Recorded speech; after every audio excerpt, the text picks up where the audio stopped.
রামাদানের পবিত্রতা রক্ষার্থে এই মাসটিকে আপনারা ব্যবসা মুনাফা লাভের মাস হিসাবে পরিগণিত করবেন না। দ্রব্যমূল্য যাতে সাধারণ মানুষের নাগালের বাইরে না যায় এ ব্যাপারে ব্যবসায়ীরা দয়া করে সতর্ক থাকবেন।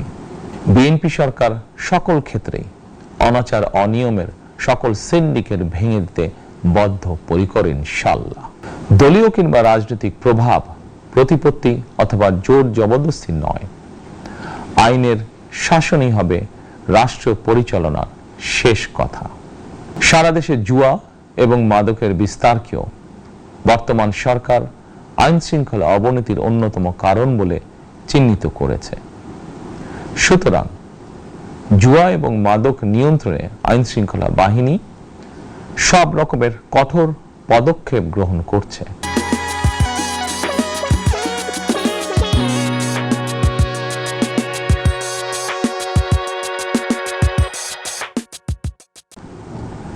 জনজীবনে শান্তি ও নিরাপত্তা নিশ্চিত করতে সরকার সর্বোচ্চ উদ্যোগ গ্রহণ করছে।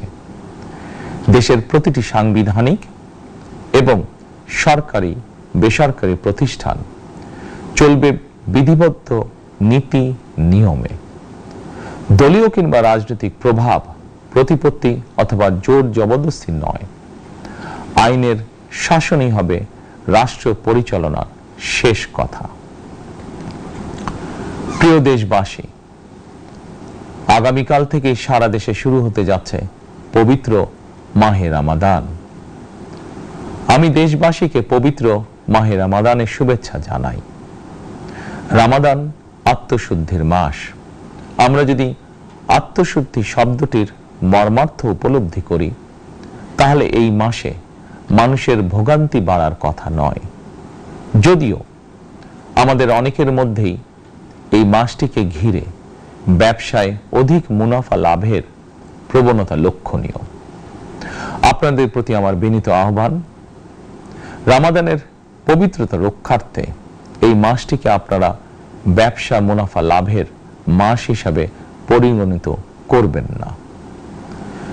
দ্রব্যমূল্য যাতে সাধারণ মানুষের নাগালের বাইরে না যায় এ ব্যাপারে ব্যবসায়ীরা দয়া করে সতর্ক থাকবেন। হাজারো প্রাণের বিনিময়ে একটি মাফিয়া সিন্ডিকেটের পতন ঘটিয়ে রাষ্ট্র এবং সরকারের জনগণের অধিকার প্রতিষ্ঠার অঙ্গীকার নিয়েই আমরা রাষ্ট্র পরিচালনার দায়িত্ব গ্রহণ করেছি।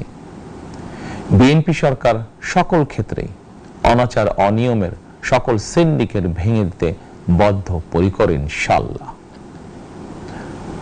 ক্ষুদ্র মাঝারি কিংবা ছোট বড় সকল ব্যবসায়ীদের প্রতি বর্তমান সরকারের দৃষ্টিভঙ্গি সহজ এবং স্পষ্ট।